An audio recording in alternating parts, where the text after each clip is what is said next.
मां कर्ण पिशाचिनी ने जो बताया एमपी इलेक्शन में वही हुआ। मां कर्णिका हैं, जिनको लोग कर्ण पिशाचिनी के नाम से भी कुछ कहते हैं, जानते हैं, और इसी शक्ति के वजह से एक परम योगी भूत वर्तमान भविष्य तीनों काल को देख सके हैं। है जी, कर्ण पिशाचिनी कैसे बताती है? मैं आपके सामने आया जी, तो मैं कुछ पूछता हूँ तो वो बता देती हैं उस समय भविष्य कैसे बताती हैं? क्या आपको महसूस होता है कि वो आपके पास में हैं? पंजाब केसरी पर एक बार फिर रामलला सरकार की भविष्यवाणी। तब ध्वनि सुनाई देती है, एक ध्वनि सुनाई देती है, स्पष्ट रूप में सुनाई देती है कि इसको ये बोलो, ये ऐसा है।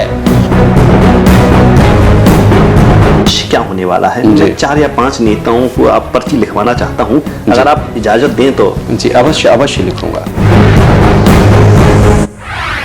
सीएम मोहन, नरोत्तम और जीतू जयवर्धन के नाम का पर्चा लिखा। सबसे पहले मैं मध्य प्रदेश के पूर्व गृह मंत्री जी नरोत्तम मिश्रा पद प्राप्त होगा 24 से 28 तक। जी, राजनीति का कैरियर अभी बाकी है उनका, जिनका कहना है जी तो जीतू पटवारी, क्योंकि आपकी भविष्यवाणी उनको लेकर ऐसी आई थी जिसने मुझे भी व्यक्तिगत तौर पर चौंका दिया था। एक ऐसा राजनेता, जनता का नेता कहा जाता है, आपने कहा था कि वो चुनाव हार जाएगा तो मैं खुद शौक हो गया था। जयवर्धन सिंह के बारे में आपका क्या कुछ? देखिए एमपी की राजनीति में हलचल मचा देने वाला इंटरव्यू। नमस्कार, पंजाब केसरी देख रहे हैं आप और मैं हूं आपके साथ हेमंत चतुर्वेदी।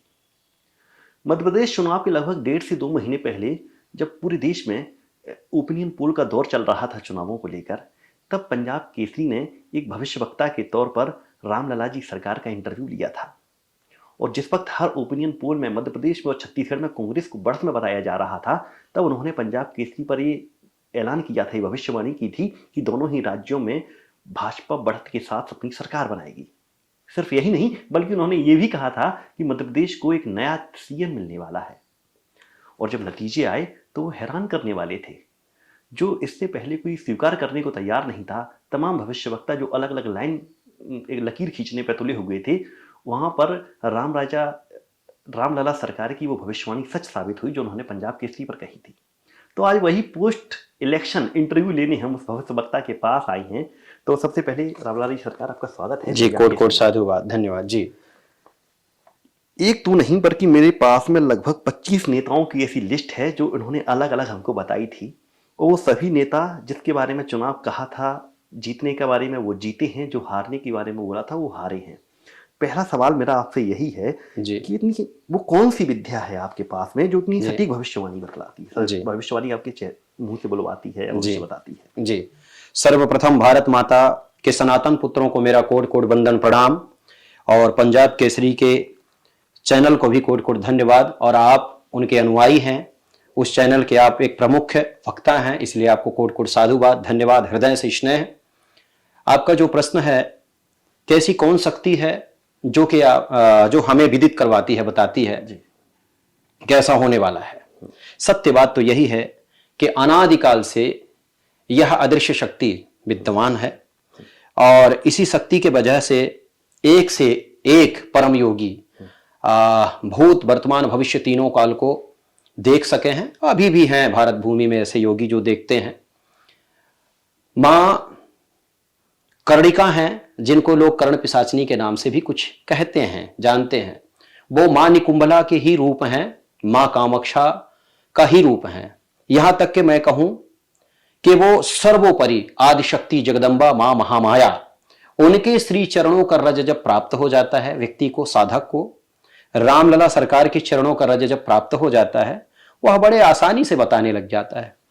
मैं एक तुच्छ उनके श्री चरणों का रज प्राप्त किया हूं, भक्त हूं, और मुझे तो ऐसा लगता है कि उनके श्री चरणों का रज ही मेरे से कुछ बुलवा देता है, वो हो जाता है। हाँ, मैं मनुष्य हूं, पूर्णतः 100% सत्य तो बात हमारी नहीं होती, लेकिन 99% हम उस विषय पर भी बात करेंगे। लेकिन पहली बार किसी भविष्यवक्ता ने माँ कर्णिका, लोग कर्ण प्रसाशनी कहते हैं, उसका जिक्र किया है। जी अमूमन और भी मध्य प्रदेश में बहुत बाबा प्रभावी हैं, वो जी। कहते हैं हमें हनुमान जी बताती हैं, हनुमान जी। जी का फलाना स्वरूप बताता है। जी क्या उनमें और आप में कुछ, क्या वो गलत बोलती हैं, जी या क्या उनके पीछे भी ये कर्ण माँ, जी। कर्ण प्रसाशनी जी। वो सिद्ध करके रखी है उन्होंने? देखिए, सत्य बात तो यही है कि साधक चाहे वो किसी भी देवता का हो, साधक का कोई भी इष्ट हो, चाहे हनुमान जी महाराज हो या देवी माता हो या भगवान शिव हो या प्रभु मेरे राम, साधक कोई भी हो, अगर सच्चे मन से साधना करता है, समस्त विश्व के कल्याण के लिए जीवन जीता है, वो सब कुछ बता सकता है। जिसके मन में परमार्थ का भाव नहीं है, हृदय में परमार्थ का भाव नहीं है, वह व्यक्ति जीवन में नहीं बता सकता, और बताएगा भी तो उसकी 100 के 100 भविष्यवाणी व्यर्थ जाएगी, सिद्ध नहीं होगी। और जो परमार्थी है, जो समस्त भक्तों के लिए, समस्त संतों के लिए, समस्त भारत माता के पुत्रों के लिए जीवन जीता है, संकल्पित होकर भगवान के श्री चरणों में अपने जीवन को दे देता है, वह व्यक्ति कुछ भी बोलेगा उसकी बात सिद्ध होगी। जी। अगर आपके संकल्प के आड़े ना आए तो मैं एक सवाल और पूछना चाहूंगा, मेरे नहीं बल्कि तमाम लोगों के जहन में ये जी सवाल है, जी कर्ण प्रसाशनी कैसे बताती है? मैं आपके सामने आया जी तो मैं कुछ पूछता हूँ तो वो बता देती हैं, उस समय भविष्य कैसे बताती जी, हैं? क्या जी। आपको महसूस होता है कि वो आपके पास में हैं? जी, बहुत सुंदर आपका प्रश्न है, और आपका प्रश्न ये जन कल्याण के लिए है, जन कल्याण हित के लिए है, इसलिए मैं जरूर बताऊंगा।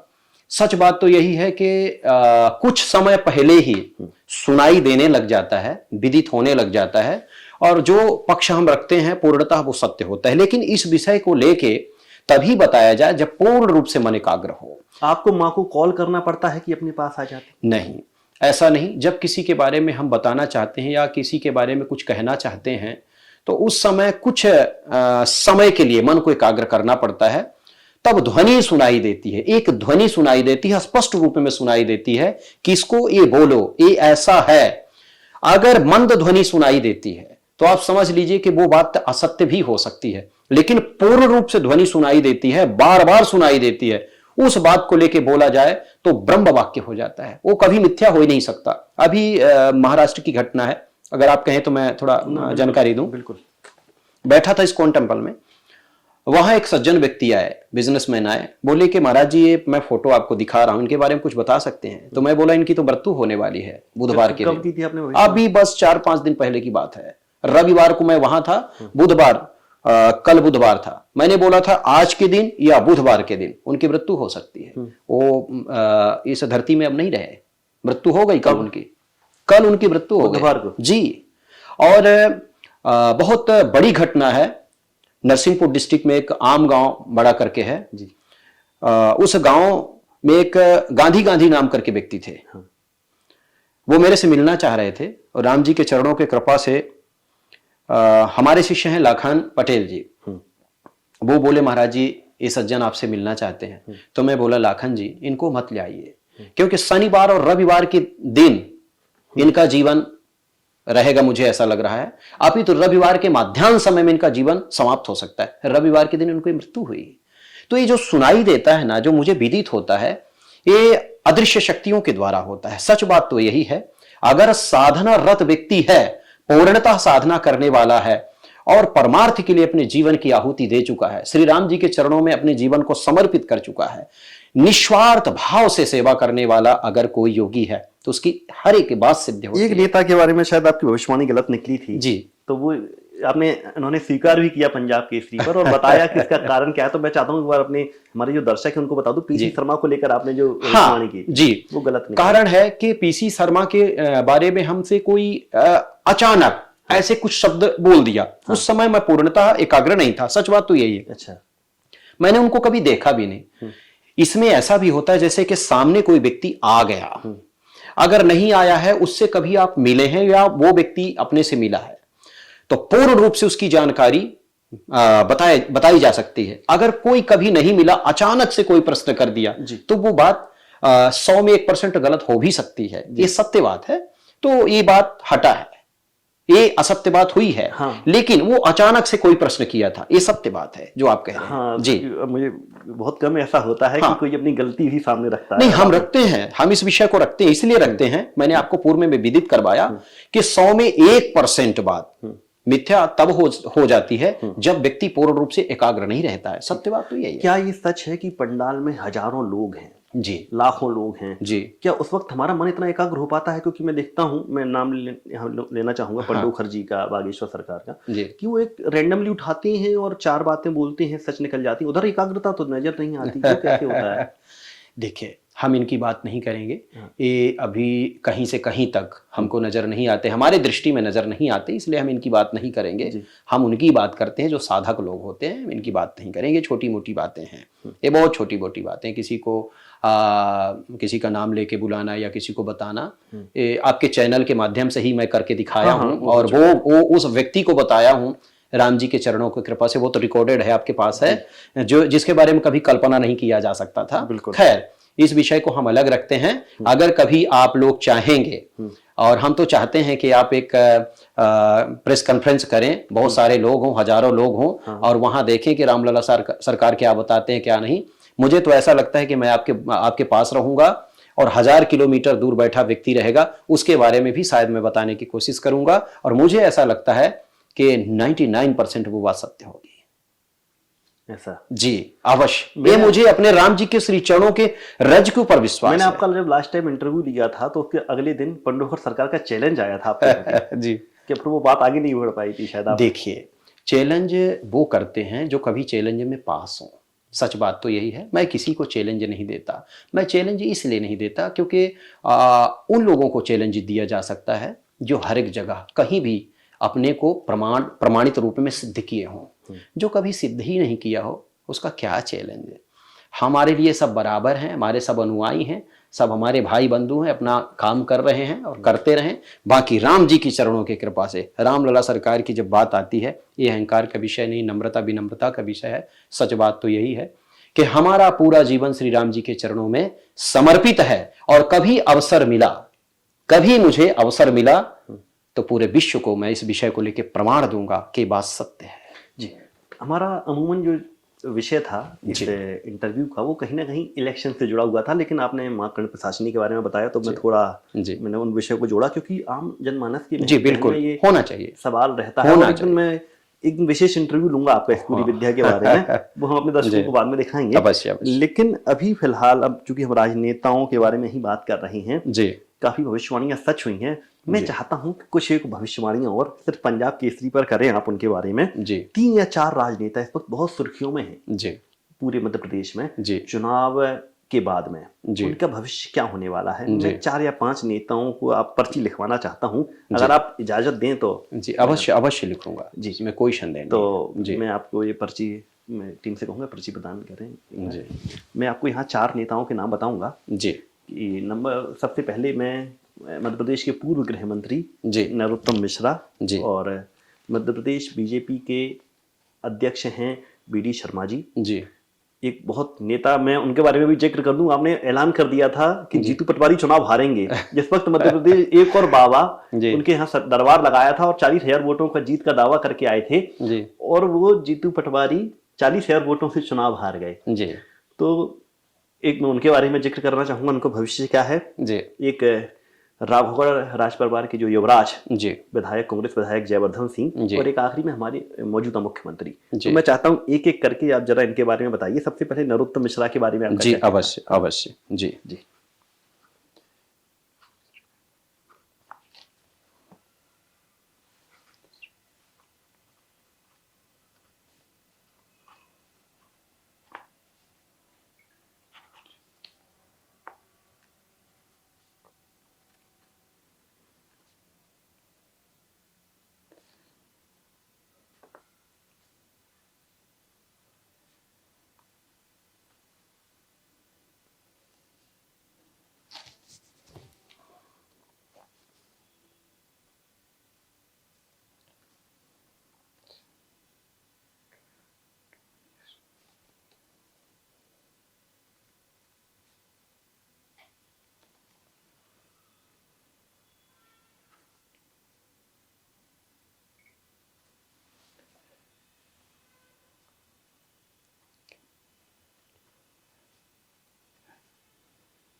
जी, आपने प्रश्न किए श्री नरोत्तम मिश्रा जी के बारे में जी। जो कि मैं आज पहली बार ऐसा हो रहा है कि किसी के बारे में लिख रहा हूँ। अभी तो मैं हमेशा रिकॉर्डेड ऐसे बोल देता हूँ, लेकिन मैं लिख रहा हूँ आपके कहने अनुसार जी। श्री नरोत्तम मिश्रा जी के बारे में जो मैंने लिखा, हाँ। अभी तो 2024, 28, 32 तक उनका कैरियर श्रेष्ठ है, इसमें कोई संदेह नहीं। जी। श्री नरोत्तम मिश्रा जी इस समय वर्तमान में अपने विषय को लेकर जूझ तो रहे हैं, लेकिन सत्य बात यही है कि 2024 से 28 के अंतराल में पुनः उनको एक सम्मानित पद प्राप्त हो सकता है। जी। ऐसा गोचर हमें हो रहा है।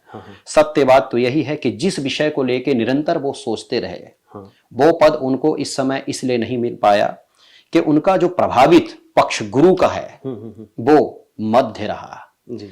अगर श्री नरोत्तम मिश्रा जी हाँ। 11,000 कमल के फूल, 11,000 गुलाब के फूल, कुमकुम से अर्चना कर लें, दीप दान कर लें, मैं लिखत में जैसे आज लिख रहा हूं उनके बारे में लिखत में दे सकता हूं कि जिस पद के बारे में वो निरंतर चिंतन मनन करते हैं वो 2029 में, 28 या 29 में प्राप्त हो सकता है, इसमें कोई संदेह नहीं है। जी। अभी उनको कुछ विशेष पद मिलेगा। 2024 से 28 के अंतराल में विशेष संघर्ष में उनका जीवन रहेगा, लेकिन अपने संघर्ष के माध्यम से, समर्पण के माध्यम से पुनः श्रेष्ठ पद स्थापित होगा, उनको प्राप्त होगा और उनका जीवन आनंदमय रहेगा, इसमें कोई संदेह नहीं है। जी। चलिए, आपने बहुत ही ब्रीफ करके बताया। निश्चित तौर पर हमारे उनको समर्थक हैं, जो के जुड़े हुए जो लोग हैं, वो चाहते होंगे इसके बारे में जानना। जी। मैं चाहता हूँ थोड़ा जी एकात्मक तौर पर अगला इसमें एक बार अपने दर्शकों को दिखा और देता हूँ इसके बारे में। जी, हम थोड़ी विस्तारीकरण नहीं किए हैं। विशेष पद प्राप्त होगा 24 से 28 तक। जी। राजनीति का कैरियर अभी बाकी है उनका, इनका कहना है। जी। तो ये और 32 के बाद श्री मिश्रा जी का करियर समाप्ति के तरफ भी जा सकता है। उसका बोलता कारण उनका स्वयं का मन रहेगा, वो स्वयं अपने आप को अलग करने की कोशिश भी करेंगे, वो उनकी इच्छा है। जी। व्यक्तिगत उनकी इच्छा है, लेकिन उनका सम्मान, उनको प्यार, राम जी की चरणों की कृपा से उनको कामयाबी 2028, 30 और 32 के बाद वो शायद अपने आप को अलग करेंगे। लेकिन सत्य बात तो यही है कि उनको पद भी मिलेगा और हम तो चाहेंगे कि एक बार वो हमारे सामने बैठे, उसका कुछ आनंद ही और होगा। लेकिन उनका जीवन श्रेष्ठ रहेगा, उनको एक पद मिलने वाला है, सम्मानित पद, ये भी आप लोगों के सामने आएगा। जी। जी। चलिए, इंतजार रहेगा। और मैं चाहता हूँ शॉर्ट में हम 2 से 3 भविष्यवाणियां और करें, जिनके बारे में लोग चर्चा मुंह कर रहे हैं। जी। बीडी शर्मा जी। जी। अगला पेज ले सकते हैं। जी। बीडी शर्मा जी के बारे में हम आपको विदित करवाते हैं। अभी तो श्री बीडी शर्मा जी मध्य प्रदेश के सीएम के भी पूर्णतः दावेदार थे, लेकिन वो भविष्य में सीएम तो नहीं बनेंगे, लेकिन उच्च स्थान उनको सदैव मिलेगा, इसमें किंचित मात्र लेस मात्र भी कोई संदेह नहीं है। और मुझे ऐसा लगता है कि 2024 में उनको एक अलग खुशहाली प्राप्त होने वाली है, मिलने वाली है, और उनका पद हमेशा उच्च स्थान पे रहेगा और भारत देश के लिए वो हमेशा, मध्य प्रदेश के लिए हमेशा सहायक रहेंगे। राम जी के चरणों की कृपा से उनको प्यार, प्रतिष्ठा, सम्मान, ये सब कुछ मिलता रहेगा। लेकिन सीएम पद उनके जीवन में, उनके करियर में नहीं है, ऐसा मुझे जो गोचर हो रहा है सो मैं आपको बता रहा हूं। हाँ, हम वही चीज बोलते हैं, वही बताते हैं जो सत्यता मुझे दिखाई देता है, जो मुझे श्रवण में विद्युत हो रहा है, वो मैं बता रहा हूं। हाँ, उच्च पद उनको हमेशा मिलेगा, सम्मान, प्रेम, प्रतिष्ठा, प्यार, ये सदैव उनको मिलेगा और हमेशा वो अपने पद से ऊंचे ही बैठेंगे, लेकिन जिस पद के लिए वो हकदार हैं वो पद उनसे वंचित रहेगा। जी। कोई ऐसी साधना है जी, मतलब मैं पर्टिकुलर उनके लिए ही नहीं कह रहा जी, कि जो शायद हमारी किस्मत में नहीं है और उस चीज को हमारे पास लेके आ जाए? जी, श्री हेमंत जी, ये सत्य बात है। अगर व्यक्ति चाहे तो ऐसा कर सकता है, क्योंकि इस सृष्टि में कर्म पे ही सब कुछ होता है। कर्म के ऊपर भाग्य का विशेष महत्व है। इन लोगों को, राजनेताओं को, जो बहुत ज्यादा व्यस्त रहते हैं, इनके पास समय नहीं होता, हम सब जानते हैं, लेकिन कुछ समय माँ कामाख्या के श्री चरणों के लिए निकालना चाहिए, माँ शारदा के श्री चरणों के लिए निकालना चाहिए।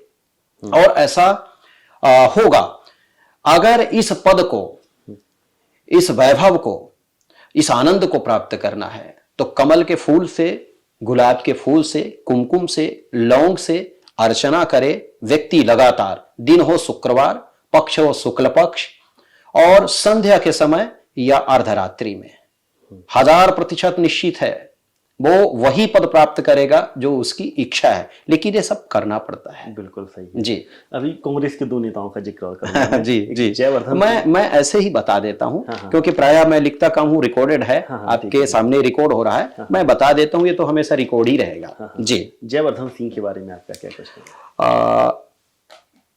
श्री जयवर्धन जी के बारे में अपितु एक बार मैं किसी चैनल के माध्यम से बोल चुका हूं, फिर बोल रहा हूं आपके कहे अनुसार। उनका भविष्य बहुत श्रेष्ठ रहेगा। जी। मैंने इसी बात को बोला था, वो विधायक शायद बन चुके हैं। हाँ। और ईश्वर के चरणों की कृपा से 2024, 28, 30, 32, 34 ये उनके जीवन के लिए अच्छा समय रहेगा, और बड़े नम्र रहेंगे, बड़े विनम्र रहेंगे, उनको हमेशा कामयाबी मिलती रहेगी। एक बहुत बड़ा पद उनकी प्रतीक्षा करेगा, लेकिन उस पद को वो तभी प्राप्त कर पाएंगे जब सहस्त्र अर्चना करेंगे, स्वयं अपने हाथ से करेंगे, कुमकुम से अर्चना करेंगे और मां भद्रकाली के श्री चरणों की उपासना करेंगे। लेकिन सत्य बात यही है कि उनका भविष्य बहुत उज्जवल है, बहुत आनंदमय है, और उनको ये पद प्राप्त होगा। अभी उनके पास बहुत समय है। जी। जीतू पटवारी, क्योंकि आपकी भविष्यवाणी उनको लेकर ऐसी आई थी जिसने मुझे भी व्यक्तिगत तौर पर चौंका दिया था। एक ऐसा राजनेता, जनता का नेता कहा जाता है, आपने कहा था कि वो चुनाव हार जाएगा, तो मैं खुद शौक हो गया था, लेकिन ऐसा हुआ भी। लेकिन भविष्यवक्ता बहुत बड़ी 40,000 वोटों से जीतने का ऐलान कर चुके थे, 40,000 वोटों से हार गए। उनको लेकर क्या? जी। जीतू पटवारी जी से अभी तो मैं कभी मिला नहीं ना, वो मेरे पास आए, और हमारे लिए तो दोनों बराबर हैं। हमारे लिए पार्टी कोई महत्व नहीं रखती है, सीतानाथ के चरणों की कृपा से हमारे वो सब अपने हैं। और मुझे तो ऐसा लगता है कि हमें वही बात बोलनी चाहिए जो कि सबके लिए हितकर हो। जीतू पटवारी जी का प्रश्न आया था मेरे सामने, और मैंने उनको बोला था कि इस समय विजयी वो नहीं होंगे, और ऐसा देखने में आया। लेकिन पुनः उनके लिए मैं भविष्यवाणी कर रहा हूँ। जीतू पटवारी जी, आने वाला जो समय है उनके लिए बहुत हितकर होगा, बहुत ही श्रेष्ठ रहेगा, और ईश्वर के चरणों की कृपा से 2028 उनका होगा, और एक बहुत मार्जिन से, बहुत वोटों से वो विजयी होंगे, और ईश्वर के चरणों की कृपा से मंत्री पद में स्थापित रहेंगे। अगर लोकसभा चुनाव लड़ते हैं तो उसमें भी उनको कामयाबी मिल जाएगी, इसमें कोई संदेह नहीं। उस लोकसभा के चुनाव को लेकर मैं आपके सामने कह रहा हूं, और रिकॉर्ड कर रहा है राम जी के श्री चरणों के रज की कृपा से। संभवतः अगर वो लोकसभा का चुनाव लड़ते हैं तो 2024 में बिल्कुल विजयी हो सकते हैं। इंदौर जैसी सीट से भी नहीं, वो कहीं से लड़ेंगे तो विजयी हो जाएंगे, क्योंकि उनके भाग्य में राजयोग पूर्णता है। और मैं तो कह रहा हूं कि लोकसभा का चुनाव अगर वो लड़ने के इच्छुक हैं तो ठीक है, अगर नहीं भी लड़े तो कोई दिक्कत नहीं। आगे जो उनका भविष्य है बहुत उज्जवल है, और वो मंत्री रहेंगे, एक बहुत बड़ा पद भी अर्जित कर सकते हैं वो। अंतिम टिप्पणी जी। मध्य प्रदेश के जो मौजूदा मुख्यमंत्री बने हैं, आपने कहा था कि एक नया चेहरा आएगा, कोई सोच नहीं सकता जी। और यकीन मानिए कोई सोच भी नहीं पाया था जी। डॉक्टर मोहन यादव। देखिए, डॉक्टर मोहन जी के बारे में मैंने कभी कल्पना नहीं किया था, ये सच बात है। अभी तो मैं मीडिया के सामने, आप लोगों के सामने बोला कि एक नया चेहरा आएगा, और ज्योतिरादित्य सिंधिया को लेके भी मैं थोड़ा सा विषय रखा था। हाँ। डॉक्टर मोहन जी का जीवन अच्छा है, अच्छा रहेगा, भविष्य उनका बहुत प्यारा है। लेकिन कुछ समय बाद एक ऐसा मोड़ आएगा जिस मोड़ को लेके वो परेशान भी हो सकते हैं। उनको सचेत रहने की आवश्यकता है। अगर उनके भाग्य को लेके देखा जाए तो अभी वर्तमान में बहुत मजबूती के साथ उनको ख्याति प्राप्त होगी जी। और ईश्वर के चरणों की कृपा से मध्य प्रदेश नहीं, अदर प्रांत भी उनका सम्मान करेंगे, उनको स्नेह प्यार देंगे और आगे बढ़ते चले जाएंगे। लेकिन कुछ समय बाद थोड़ी सी दिक्कत का सामना करना पड़ेगा, तो वो हंसते हुए मुस्कुराते हुए करें। और राम जी के चरणों की कृपा से मुझे विश्वास भी है कि वो ऐसा करेंगे। और अगर सचेत रहेंगे, हर एक प्रकार से अपने मन को एकाग्र करके चलेंगे, तो भविष्य उनका अच्छा रहेगा। जी।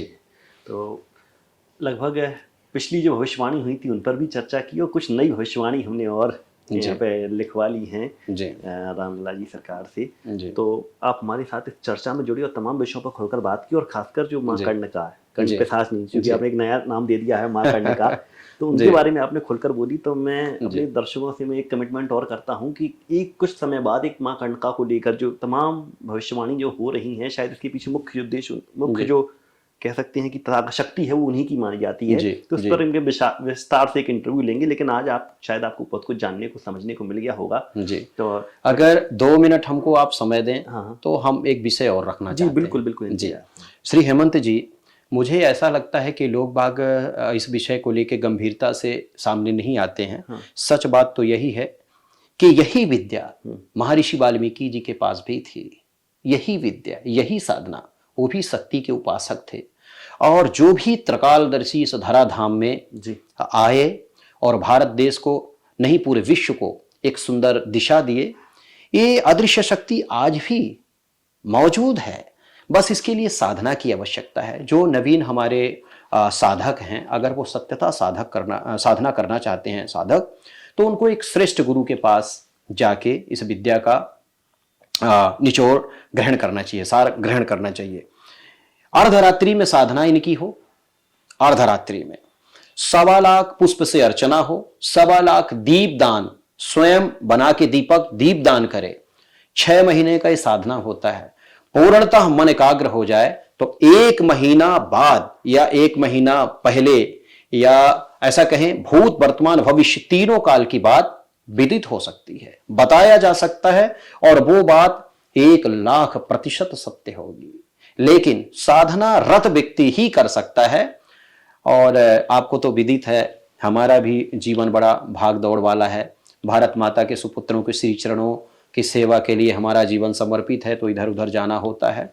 सच बात तो यही है कि इस विषय को जब भी लेके बताया जाए किसी को, तो पूर्णतः एकाग्रमन होना चाहिए और साधना रत होना चाहिए। कभी भी साधना में कमी नहीं आनी चाहिए। हाँ, कुछ लोग कहते भी हैं कि मैं भी साधना करता हूँ, इन देवता का करता हूँ, इसका करता हूँ। मैं कहता हूँ कि वो लोग साधना नहीं करते हैं। साधना करने वाला कभी भी ये नहीं कहेगा कि मैं साधना करता हूँ, वो अलग ही दिखता है।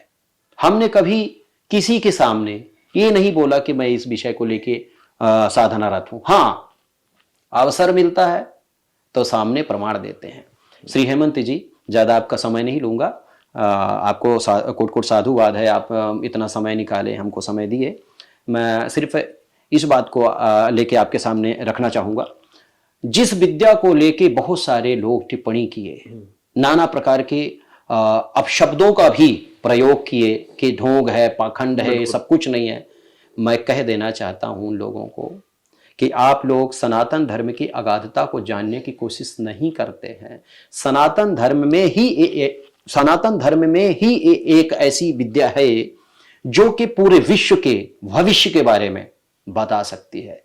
और इस विद्या के बारे में अगर कोई संदेह करता है, इस विद्या को मजाक समझता है, तो रामलला सरकार को एक बार आज तक के चैनल में या बड़े चैनल में, आप जैसे जैसा आपका चैनल है, लाइव दिखाएं कि विद्या है कि नहीं। और सत्यता राम जी के चरणों के रज की सौगंध है, रामलला सरकार का ये वचन है। मैं आप लोगों के सामने बृहद रूप में दिखाऊंगा कि विद्या जीवित है। उनको दिखाऊंगा जो व्यक्ति हमेशा उंगली उठाते हैं कि सनातन धर्म में ये ढोंग और पाखंड है। मैं कहता हूं ये विद्या जीवित थी, जीवित है और जीवित रहेगी। बस साधना की आवश्यकता है, साधना करे व्यक्ति तब। तो विद्या है, जीवित थी, जीवित है और जीवित रहेगी।